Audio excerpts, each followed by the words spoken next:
India हम इसकी consultancy दे रहे हैं।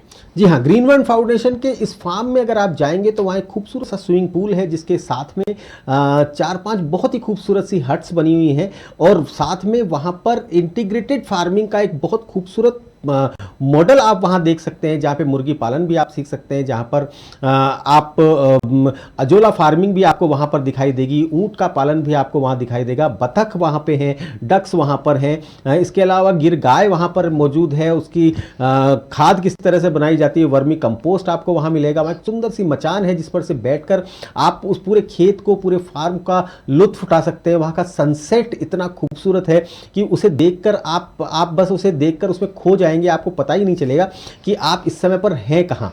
सीमा जी, वहाँ पर किसान भी आते हैं ट्रेनिंग लेने, तो किस किस तरह की ट्रेनिंग्स आप वहाँ पे देते हैं? सर, जैसे कि मैंने बताया कि हमने एग्रो टूरिज्म के साथ साथ में इंटीग्रेटेड फार्मिंग सिस्टम का भी मॉडल बनाया हुआ है, जिसमें हमने एक ऐसा एक दूसरे से डिपेंडेड इकाई हमने लगाई हुई है, जैसे कि डेयरी है जिसमें गाय है, हमारे देसी गाय, और अजोला फार्मिंग है, वर्मी कंपोस्ट है, नर्सरी है, नेट हाउस है, ऑर्गेनिक फार्मिंग हम वहाँ कर रहे हैं जिसमें वेजिटेबल्स है, क्रॉप है, वो सारा हम ऑर्गेनिक कर रहे हैं, बकरी पालन है, पोल्ट्री है, डॉग्स भी हमने रखे हुए हैं, ऊंट है, घोड़ी है। इस प्रकार से हमने सारी इकाइयाँ एक दूसरे से डिपेंडेंट है और एक सर्कल बनाती है और जीरो वेस्टेज हमारे फार्म से रहता है कि कोई भी चीज़ हमारे फार्म से वेस्ट नहीं जाती है, क्योंकि जैसे जिस प्रकार देखा जाए कि गाय के गोबर, गाय, ऊंट, घोड़ी, इन सब के गोबर से, बकरी की मेंगनी, इन सब के गोबर से हम वर्मी कंपोस्ट बनाते हैं। वर्मी कंपोस्ट से जो वर्मी वॉश और वर्मी कंपोस्ट जो बनता है उसको हम ऑर्गेनिक फार्मिंग में यूज़ करते हैं एज ए फर्टिलाइज़र, और उससे जो प्रोड्यूस होता है वो हम एग्रो टूरिज्म में यूज़ करते हैं, और इसके अलावा कुछ एक्स्ट्रा होता है उसको सेल करते हैं। जानवरों को भी हम वो ऑर्गेनिक प्रोड्यूस, ऑर्गेनिक फोडर डालते हैं जो हम वहाँ फार्म पे करते हैं, और जो हम फीड जो जानवरों को खिलाते हैं वो भी हम, जैसे वहाँ का अजोला फार्म हम कर रखे हैं। तो अजोला एक फर्म है जो कि 35% से भी ज़्यादा उसमें प्रोटीन की मात्रा पाई जाती है। वो पूरी तरह से हम ऑर्गेनिक करते हैं और वो ही हम जानवरों को खिलाते हैं। जैसे हमारी घोड़ी है तो घोड़ी को दाल की जगह पे हम अजोला खिलाते हैं, तो वो पूरा प्रोटीन का जो भी डिमांड होती है वो उसका पूरा करती है। बहुत अच्छा एक जानवरों के लिए ड्राई फ्रूट है, पूरी तरह से ऑर्गेनिक है। तो इस तरीके से हमारी जो भी इकाइयाँ हैं एक दूसरे से डिपेंडेड है और जीरो वेस्टेज हमारे फार्म से होता है। और इसके अलावा आप अभी इन दिनों में और क्या कर रही हैं? सर, इन दिनों में हम ये जो एग्रो टूरिज्म है इसको और भी बढ़ावा देने के लिए हम दो दूसरी जगह पे भी हम इसका मॉडल लगाने वाले हैं, और हम आने वाले टाइम में मशरूम और सॉइल लेस कल्चर भी हम स्टार्ट करेंगे। सर, क्या सोचती हैं भविष्य के बारे में, क्या सोच रही हैं कि भविष्य में हम इसे कहाँ तक ले जाएंगे और कितना मतलब भविष्य में कितनी संभावना है इसकी उन किसानों के लिए जो कि अपने खेत पर भी इस तरह की चीज़ें डेवलप कर सकते हैं? सर, एग्रो टूरिज्म का देखा जाए तो सर अपार संभावनाएं हैं, और एक छोटे लेवल का हमारा ये प्रयास रहा है और आगे भी रहेगा कि एक छोटे लेवल का किसान भी इसको कर पाए, और हम इसके लिए प्रयास भी कर रहे हैं। हम समय समय पर इनकी ट्रेनिंग्स भी प्रोवाइड करवा रहे हैं। 3 डेज़ की ट्रेनिंग, 1 डेज़ की ट्रेनिंग भी हम प्रोवाइड करते हैं, जिसमें काफ़ी सारे एंटरप्रेन्योर और जिसमें स्टूडेंट्स हुए। इसके अलावा देश के अलग अलग जगह से फार्मर्स हमारे यहाँ पे आते हैं और वो ट्रेंड होते हैं कि किस तरीके से हम एग्रो टूरिज्म की अच्छी शुरुआत कर सकते हैं। तो हम ये रेगुलर रख रखे हैं और आने वाले टाइम में हम इसको एग्रो टूरिज्म को कॉर्पोरेट में ले जाना चाहेंगे और इसको एक ऐसी श्रृंखला बनाना चाहेंगे कि जैसे राजस्थान में कोई फॉरेनर्स आया या फिर कोई दूसरे स्टेट से भी कोई टूरिस्ट आता है तो वो राजस्थान में जो जयपुर का कल्चर है जैसे हमने डेवलप किया हुआ है, इस प्रकार अजमेर इस प्रकार उदयपुर में जाता है, अजमेर में जाता है, या जोधपुर में जाता है, जैसलमेर में जाता है, झालावाड़ में जाता है। तो अलग अलग स्टेट में अलग अलग कल्चर जो अपने जी हाँ, मतलब राजस्थान की संस्कृति के रंग बिरंगे जो रंग हैं वो आप लोगों को दिखाना चाहते हैं इस एग्रो टूरिज्म फार्म पे। जी हाँ, इसके अलावा आप अभी इन दिनों में कहीं बाहर भी हैं, कुछ और कार्य भी लग रही हैं, कर रही हैं, जिससे कि महिलाओं को स्वरोजगार के लिए प्रेरणा दे रही हैं, वो क्या है? जी सर, हम हमारे ग्रीन बर्ड फाउंडेशन एनजीओ के हमारे काफ़ी प्रोजेक्ट चल रहे हैं, जिसमें हम नाबार्ड के साथ में वुमेन एम्पावरमेंट को लेके भी काम कर रहे हैं, जिसमें हमने सीकर डिस्ट्रिक्ट में 90 महिलाओं को मिलेट्स के ऊपर ट्रेनिंग करवाई थी और उनकी एक फैक्ट्री डेवलप करवाई है, और आज वो मिलेट पे बहुत अच्छा काम कर रही है, और उनका जल्दी ही उनका एक्सपोर्ट भी होने वाला है। इसके अलावा हम वुमेन एम्पावरमेंट पे काफ़ी सारे वर्क कर रहे हैं अलग अलग स्टेट में, जैसे हम पलास के पत्तल दोने बनाने पे भी हम काम कर रहे हैं। काऊ डंग के प्रोडक्ट है, जैसे कि गाय के गोबर से, देसी गाय के गोबर से मूर्ति हुई, धूप बत्ती हुई, और कंडे हुए, दीपक हुए, जिनकी आजकल बहुत डिमांड है इंटरनेशनल मार्केट में भी। तो उसका भी हम प्रयासरत है कि जल्दी ही उनका एक्सपोर्ट हम करें, और यहाँ पे भी उनकी बहुत डिमांड आ रही है। इसके अलावा गोट मिल्क पे भी हम वुमेन एम्पावरमेंट के लिए काम करवा रहे हैं, जिसमें गोट मिल्क सोप भी महिलाएं बना रही है, और उसको हम ऑनलाइन ऑफलाइन बेसिस पे उनकी मार्केटिंग कर रहे हैं। इसके अलावा हम वुमेन एम्पावरमेंट के लिए हमारे बेसिस पे काफ़ी सारे प्रोजेक्ट और भी हम रन कर रहे हैं और करते आए हैं, और फ्यूचर में भी हम करते रहेंगे, जैसे कि ऑर्गेनिक फार्मिंग। हम ऑर्गेनिक फार्मिंग महिलाओं को सबसे पहले शुरुआत कर रहे थे गांव से, जिसमें हमने किचन गार्डन महिलाओं के यहाँ पे लगवाया था, जिसमें सबसे पहले उनको सिखाया कि किस तरीके से आप ऑर्गेनिक फार्मिंग कर सकते हैं, क्योंकि कोई भी किसान ऑर्गेनिक फार्मिंग करता है तो स्टार्टिंग में वो शुरुआत नहीं कर पाता है, क्योंकि जो केमिकल की खेती कर रहा है तो वो बहुत इजी नहीं होता है कि वो ऑर्गेनिक पे डाइवर्ट हो पाए। तो हमने 10,000 प्लस फार्मर को हमने डायरेक्ट और इनडायरेक्ट ट्रेनिंग दी है, जिसमें महिलाओं को मोस्टली हमने गांव में किचन गार्डन की ट्रेनिंग करवाई है, जिसमें छोटा सा किचन गार्डन उनके घर पे लगा के कि किस तरीके से आप ऑर्गेनिक फार्मिंग कर सकते हो, और खुद के लिए आप ऑर्गेनिक उगाओ, अपने बच्चों को ऑर्गेनिक खिलाओ, जिससे आपको खुद को कॉन्फिडेंस आएगा कि किस तरीके से आप इसको कर पाएंगे, और क्या क्या डिजीज आती है जिसका किस तरीके से ऑर्गेनिक उपचार कर सकते हैं। इस प्रकार से उनको महिलाओं को ट्रेंड किया, तो उनमें कई फार्मर जो आज भी डाइवर्ट है और अभी रियल में ऑर्गेनिक कर रहे हैं। तो हमने शुरुआत इस तरीके से की, शहर में हमने रूफटॉप वेजिटेबल गार्डनिंग से शुरुआत की कि शहर में लोगों को कैसे ऑर्गेनिक की तरफ डाइवर्ट किया जाए। तो हमने 2018 में हमने जयपुर, दौसा, गंगानगर और भी काफ़ी जगह पे हमने मतलब काफ़ी बड़े लेवल पे रूफटॉप वेजिटेबल गार्डनिंग करवाई है, और अभी भी हम कंसल्टेंसी रूफटॉप वेजिटेबल गार्डनिंग के लिए, ऑर्गेनिक के लिए हम देते हैं। जी सीमा जी, अगर आपने कोई जॉब ज्वाइन किया होता जी, तो क्या आपको लगता है कि आप इस तरह से, जैसा कि पिछले 3-4 साल में आप लगातार कभी किसी टीवी पर चैनल पे इंटरव्यू दे रही हैं, कभी किसी पत्रिका में आपका नाम छप रहा है, कभी किसी रेडियो पर आपका प्रसारित हो रहा है इंटरव्यू, क्या लगता है आपको कि आप कर पाती हैं सब?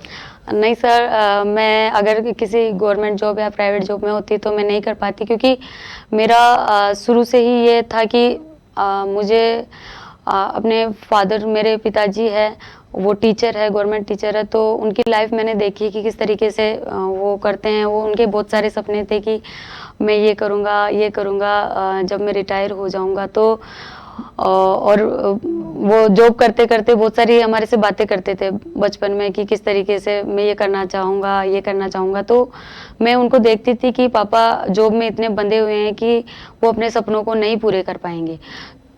तो धीरे धीरे जैसे मैं समझदार हुई तो मेरे माइंड में यही था कि मैं किसी के नीचे जॉब नहीं करूँगी, और मैं खुद ऐसा काम करूँगी जिससे मैं किसी के लिए प्रेरणा स्रोत बनूँ, स्पेशली महिलाओं के लिए जो कि इस समाज में जो पिछड़ती जा रही है उसके लिए मैं एक प्रेरणा स्रोत बनूं।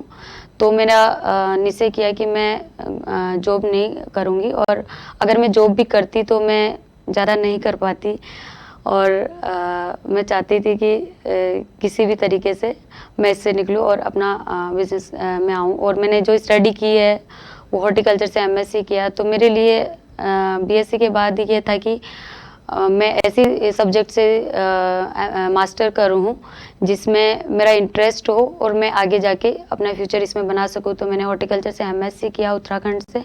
उसके बाद में मेरे पार्टनर इंद्रराज जी से मैं मिली और हमने 2017 में एक इसकी शुरुआत की। जी हाँ, बहुत कठिन रहा हालांकि वो सफ़र, क्योंकि हम लोग उसके गवाह हैं। बहुत कठिन रहा आपका वो सफ़र, परंतु आप लोगों ने हिम्मत नहीं हारी। यही आपकी सबसे खास बात है। आप निरंतर उसमें कुछ ना कुछ करते रहे, और वही कारण है कि आज आप सब लोग इतने व्यस्त हैं कि आप लोगों के पास समय नहीं है। और वाकई में ये चीज़ ही बहुत अच्छी होती है कि जब आप अपने काम में इतने व्यस्त हो जाएं कि आपके पास समय ना रहे। इस चीज़ के लिए लोग सपना देखते हैं, वो सपना आपका पूरा हो रहा है। सीमा जी, कुछ कहना चाहेंगी हमारे किसानों को? सर, मैं किसानों को यही कहना चाहूँगी कि ऑर्गेनिक आने वाले फ्यूचर में आने वाले टाइम में ऑर्गेनिक ही सब कुछ रहेगा, और ऑर्गेनिक फार्मिंग को बढ़ावा दे। और शुरुआत वो छोटे लेवल से कर सकते हैं। इसके लिए हम भी ट्रेनिंग देते हैं, और हम काफ़ी फार्मर्स भी डाइवर्ट हुए हैं। और महिला किसानों के लिए मैं स्पेशली कहना चाहूँगी कि महिला किसान के बिना खेती संभव नहीं होती है, और वो बहुत मेहनत करके और घर का काम करके भी वो खेती का काम करती है। और मैं ये चाहूँगी कि महिला फार्मर भी ऑर्गेनिक फार्मिंग के लिए आइकन बने, और ऑर्गेनिक फार्मिंग ही नहीं, खेती में अगर खेती के अलावा भी वुमेन एम्पावरमेंट ज़्यादा से ज़्यादा रहे। और हम भी इसके लिए मैं हमेशा साथ रहूँगी, और हमारी कुछ भी मदद रही तो हम ज़रूर करेंगे।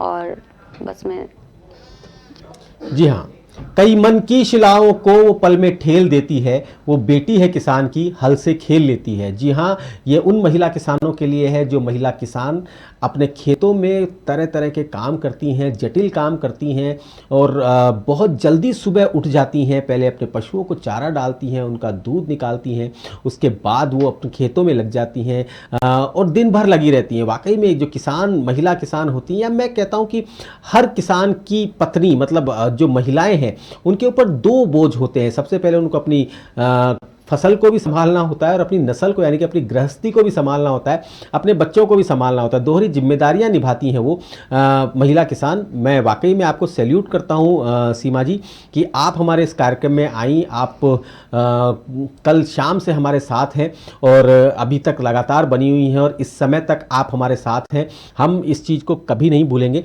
बहुत बहुत धन्यवाद सीमा जी, आप हमारे साथ इस कार्यक्रम में आई। जी, कुछ कहना चाह रही हैं? जी सर, आपका भी बहुत बहुत धन्यवाद सर कि आपने हमें इस प्रोग्राम के लिए एक साक्षी बनाया, और हमें यहाँ पे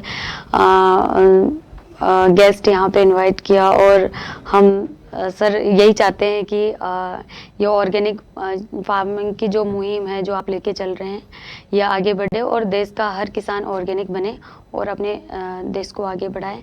और सर मैं आपके इस अखंड संवाद के लिए बहुत बहुत शुभकामनाएं प्रेषित करना चाहूँगी। धन्यवाद जी, बहुत बहुत धन्यवाद सीमा जी। जी हाँ, अखंड संवाद में ये थी सीमा सैनी, जो कि वाकई में एक बहुत बड़ा काम कर रही हैं, जिन्होंने कि अपने खेत को रिजॉर्ट बना दिया, जिन्होंने अपने खेत को लोगों के लिए एक ऐसा स्थल बना दिया, दर्शनीय स्थल बना दिया कि वहाँ लोग पहुँचना चाहते हैं, वहाँ लोग जाना चाहते हैं, कुछ समय बिताना चाहते हैं, एक रात बिताना चाहते हैं, जिससे कि उस महसूस कर सकें एक गांव की ज़िंदगी कैसी होती है, नेचुरल ज़िंदगी कैसी होती है, प्राकृतिक ज़िंदगी कैसी होती है, उसे महसूस कर सकें।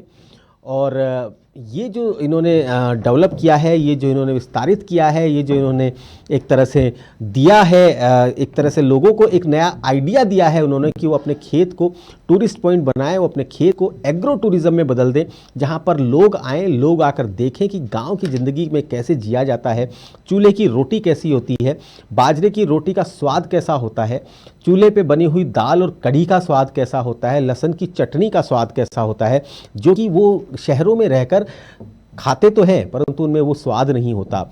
जो चूल्हे की रोटी पकी हुई होती है उसमें वो स्वाद नहीं होता।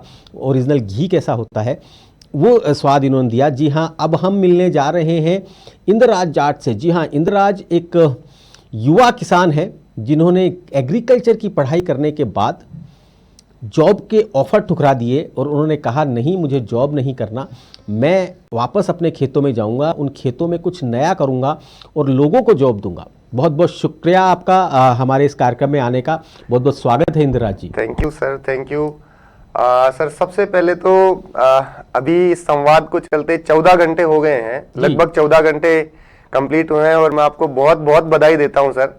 ऐसा संवाद मेरे जीवन का ये पहला संवाद मैंने देखा है कि कंटिन्यू कोई एक पर्सन, कोई एक शख्सियत जो कैमरे के सामने बैठे हैं 14 घंटे से लगातार। एक जो IAS IPS की पढ़ाई करने वाला जो बच्चा है वो भी 14 घंटे रेगुलर नहीं बैठ पाता है एक कुर्सी पे। तो सत सत नमन सर आपको। और ये प्रोग्राम बहुत बड़े लेवल पे किसानों के रूप में बदलाव जरूर लाएगा। तो बहुत बहुत धन्यवाद सर, मेरे को आपने इसका हिस्सा बनाया। जी हाँ, Thank आप you. लोग मेरी ऊर्जा हैं, आप लोग मेरा हौसला हैं। आप लोगों की हौसले के साथ ही ये कार्य किया जा सकता है और हम लोगों की मुहिम है ये कि किसी भी तरीके से लोगों को जागृत किया जाए, लोगों को बताया जाए कि केमिकल जो है वो आपके देश के लिए, आपके शरीर के लिए, आपके परिवार के लिए, आपके समाज के लिए कितने खतरनाक हैं। इंद्रराज जी, मैं आपका इसलिए भी मुरीद हूँ, इसलिए भी फ़ैन हूँ क्योंकि आपने बहुत संघर्ष के साथ अपना जो ये नाम है, अपना जो मुकाम है, ये काम कमाया है। हमारे आंखों के सामने आपकी जर्नी है, किस तरीके से आप कोरोना के बाद से अपनी उस ज़मीन में एक एक चीज़, एक एक हट आपने अपने आप बनाई है, एक एक चीज़ को आपने अपने हाथों से निर्माण किया है। क्या कहना चाहेंगे अब आज की स्थिति और आज के 4 साल पहले की स्थिति में क्या फर्क पड़ा है? सर थोड़ा सा मैं उससे पहले जाना चाहूँगा। जी। थोड़ा सा जब मैं एक किसान परिवार से ही बिलोंग करता हूँ। मेरे पिताजी किसान हैं, मेरे दादाजी किसान थे और उन्हीं के आशीर्वाद से और उन्हीं की वजह से आज मैं किसानी में हूँ जी। और मेरे पिताजी पिछले 25 साल से पिछले 25 साल से वो शख्सियत ऑर्गेनिक फार्मिंग कर रहे हैं। जब लोगों ने यूरिया डालना शुरू किया था तब उन्होंने उस वक्त यूरिया डालना बंद कर दिया था। कुछ समय डाला, उसके बाद बंद कर दिया। उनको लगा ये जहर है और ये मैं मेरे खेत में नहीं डालूंगा। उन्होंने एक ही बात कही कि मैं मेरे जीवन में एक चीज कमाऊंगा कि मेरे बच्चों को जहर नहीं खिलाऊंगा जी। और उनकी एक लाइन में हमेशा किसानों को कहता हूं कि कुछ भी करो लेकिन अपने बच्चों को जहर मत खिलाओ। तो वहां से मेरी जर्नी शुरू हुई। उन्हीं की इंस्पिरेशन से, मेरे पिताजी श्री गिरधारी लाल जी की इंस्पिरेशन से ही मैं BSc हॉर्टिकल्चर मेरा एडमिशन हुआ। झालावाड़ से मैंने BSc किया और उसके बाद BSc करने के बाद बहुत सारे धक्के खाए जी। 10 सालों से 7-8 साल तक मैंने धक्के खाए हैं जी। और किसानी को समझा है। और ऐसा कहते हैं सर कि गुड़गुड़ के महादेव जी बनते हैं, तो हालांकि वो तो नहीं बने, लेकिन ऐसा है कि हाँ कुछ कुछ सीखते जा रहे हैं जी। और आज जिस मुकाम पे हैं उसमें 3 नाम ऐसे हैं जिनकी वजह से आज मैं आपके साथ बैठा हूं। पहले गजानन जी अग्रवाल जो हैं वो मेरे फार्म पे आए थे। हमने एक छोटा सा फार्म तैयार किया था, एक संस्था हमारी है ग्रीन वर्ल्ड फाउंडेशन, उसके लिए एक छोटा सा फार्म तैयार किया था। उसमें गजानन जी आए थे। उन्होंने एक कीड़ा डाला दिमाग में कि आप एग्रो टूरिज्म करो। मुझे ये जगह बहुत पसंद आई, मेरे रिश्तेदारों को बहुत पसंद आएगी, आप तो शुरू करो।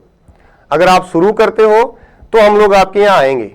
इस वजह से हमने वहाँ स्विमिंग पूल बना दिया। उन्होंने हमसे कह के हट्स बनवा दी और ऐसे ऐसे करके सिलसिला चालू हुआ। और उसके कुछ समय बाद जो आज जिनके साथ में बराबर बैठा हूँ, हालांकि मैं उस लायक नहीं हूँ, लेकिन आज जिनके साथ बैठा हूँ सुनील सुशीला जी सर, वो आए और उन्होंने एकदम से उठाया और हमें एक न्यूज़ चैनल पे ले गए कि चलो तुम्हारा लाइव प्रोग्राम करना है। हमारी ज़िंदगी का पहला प्रोग्राम था वो, जब हम टीवी पे आए और जैविक खेती, इंटीग्रेटेड फार्मिंग और एग्रो टूरिज्म को लेके आपने ही हमें वहां तक पहुंचाया था। और आज जहां हम बैठे हैं वो आप ही की देन है सर, और हमें आपका आशीर्वाद हमेशा ऐसे ही चाहिए। और आज जो आप काम कर रहे हैं वो तो काबिले तारीफ है सर। पूरी दुनिया में ऐसा संवाद आज तक नहीं हुआ है।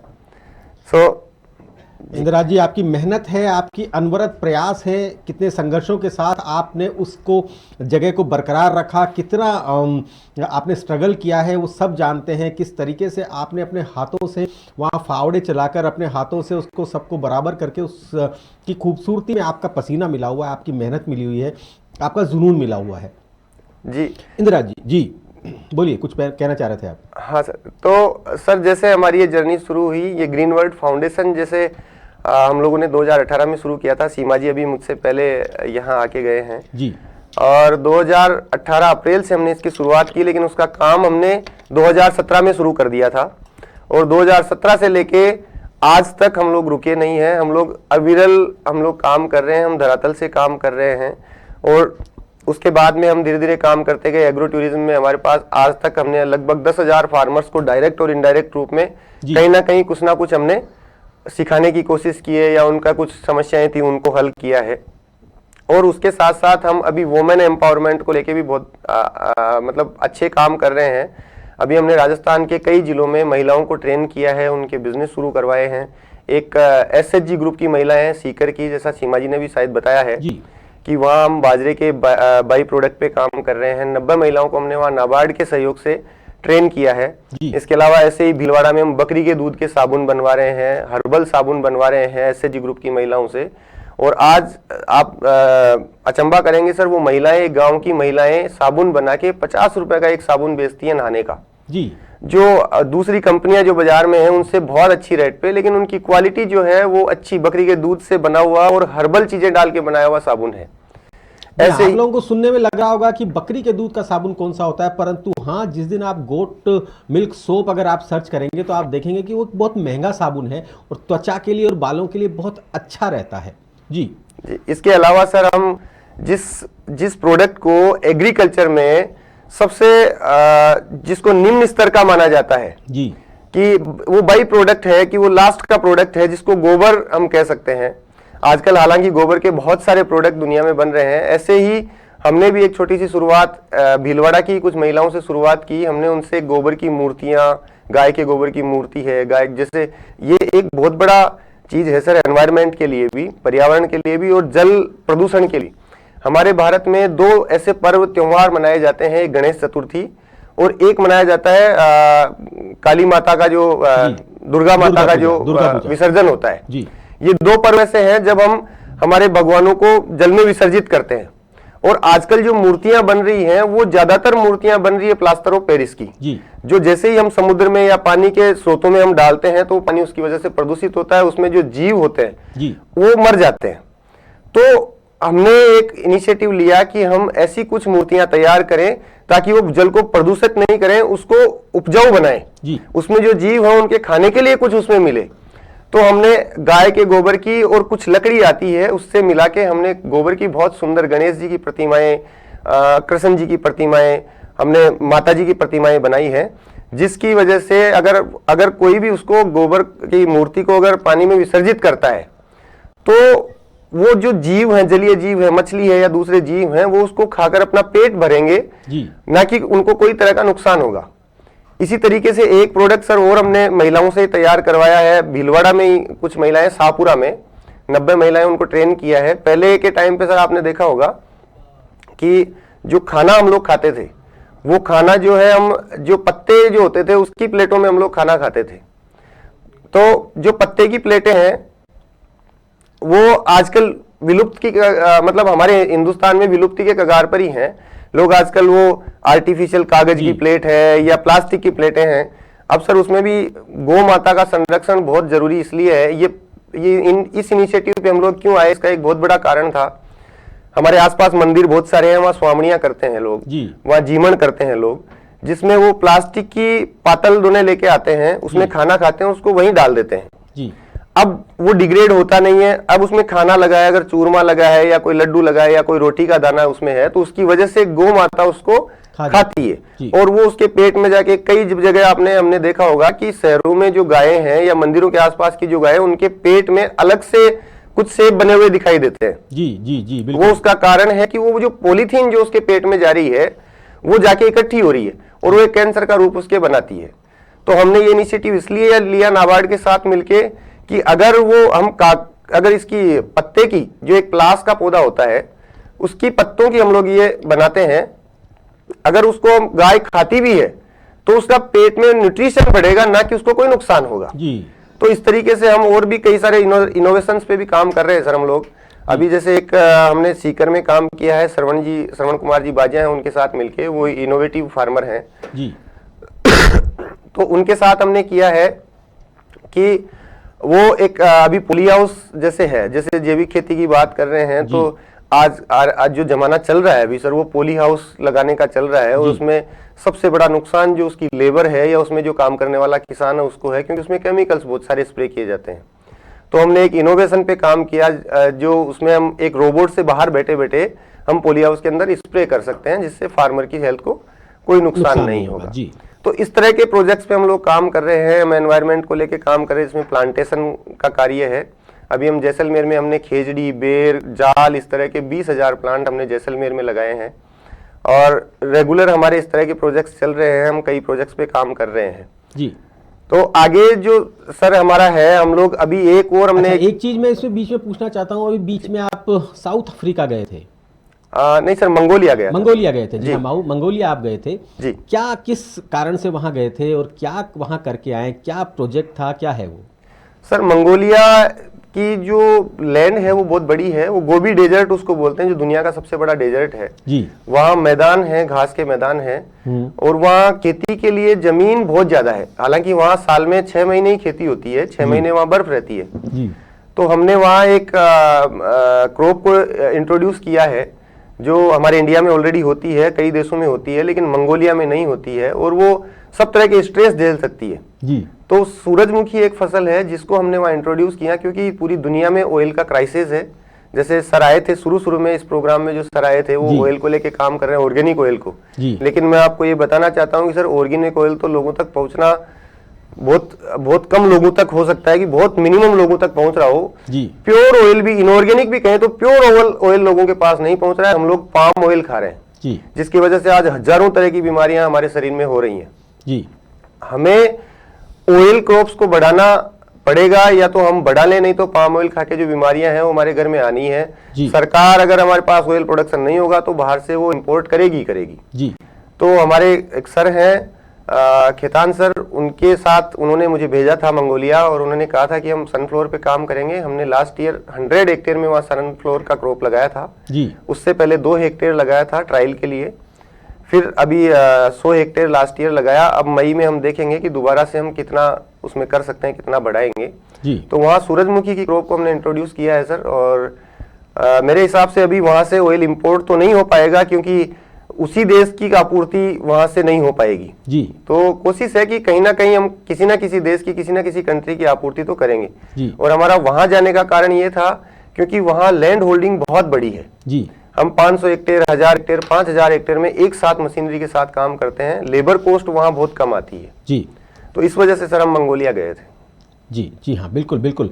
आप जो इस तरह के इनोवेशन कर रहे हैं, लगातार एक के बाद एक प्रोजेक्ट्स को ले रहे हैं, क्या आगे का भविष्य के बारे में क्या सोचा हुआ है आपने? सर अभी तो हम एक और उस पे काम कर रहे हैं, एक और चीज पे काम कर रहे हैं जो बहुत ज्वलंत है जी। आज का जो संवाद चल रहा है, हम किसानों, हमारे यहाँ आ रहे हैं किसान, इनोवेटिव किसान हैं जी, इनोवेटिव लोग आ रहे हैं, लेकिन मेरे हिसाब से अभी तक मतलब आप उसको अदरवाइज नहीं लें जी। हाँ जी। मेरे हिसाब से सबसे बड़ी बात जो है हमारे इस प्रोग्राम में, वो एग्रीकल्चर स्टूडेंट होने चाहिए थे। हम पास आउट हो गए, हम पुराने हो गए, अभी वो नए एग्रीकल्चर स्टूडेंट कुछ हमारे साथ होने चाहिए थे जो आगे के विचार रख सके। बिल्कुल। जैविक खेती का अगर भविष्य करना है, या हम कहें एग्रीकल्चर का भविष्य हमें देखना है, तो मैं सर, जैसे मैं आपसे सवाल करूं सर एक छोटा सा जी, कि एक इंजीनियर कृषि को अच्छे से कर सकता है, या एक बीएससी किया हुआ एग्रीकल्चर का लड़का कर सकता है? जी हाँ, बीएससी किया हुआ लड़का ही एक एग्रीकल्चर को उनसे ज्यादा बेहतर कर सकता है। हाँ। लेकिन एग्रीकल्चर में मैंने एक चीज देखी है कि आज जैसे मेरे सीनियर जो थे या मेरे जूनियर जो हैं, जो पीएचडी करने के बाद, मतलब ये विडंबना है कृषि की कि पीएचडी करने के बाद वो बंदा 12वीं स्टैंडर्ड की एग्जाम के लिए फॉर्म भर रहा है, और उस एग्जाम के लिए तड़प रहा है कि मुझे कैसे भी सुपरवाइजर बना दो बस जी, पैसे लेके बना दो बस जी। मतलब इस हद तक की गिरावट। और दूसरी तरफ ये है कि इंजीनियर नौकरियां छोड़ के खेती करने आ रहे हैं। हाँ, अपने जयपुर के आसपास सर 100 से ज्यादा ऐसे इंजीनियर्स होंगे जो आसपास में अपनी इंजीनियरिंग छोड़ के, अपनी जॉब छोड़ के, और हमारे आसपास में कोई डेयरी खोल रहा है, कोई पोली हाउस लगा रहा है, कोई दूसरी क्रॉप्स कर रहा है, कोई जैविक खेती कर रहा है, और कृषि वाले बच्चों को वो नौकरी पे रख रहा है जी बिल्कुल। ये हमारे देश की मेरे हिसाब से सबसे बड़ी विडंबना है कृषि को लेके। जी मैंने सर बीएससी में 64 सब्जेक्ट पढ़े टोटल जी, लेकिन एक भी उन्होंने प्रोडक्ट बनाना सिखाया हमें। उन्होंने ये कहा सॉस कैसे बनता है हम आपको सिखाते हैं, लेकिन उन्होंने हमें ये नहीं सिखाया कि इसको बेचना कहाँ है, इसकी पैकिंग कैसे करनी है, इसकी मार्केटिंग कैसे करनी है, इसमें आप बिजनेस कैसे खड़ा कर सकते हो। जी जी जी, बिल्कुल बिल्कुल बिल्कुल, आप बिल्कुल सही कह रहे हैं। एग्रीकल्चर केवल उगाना तो वैसे भी हमारे अनपढ़ जो पुरखे थे वो भी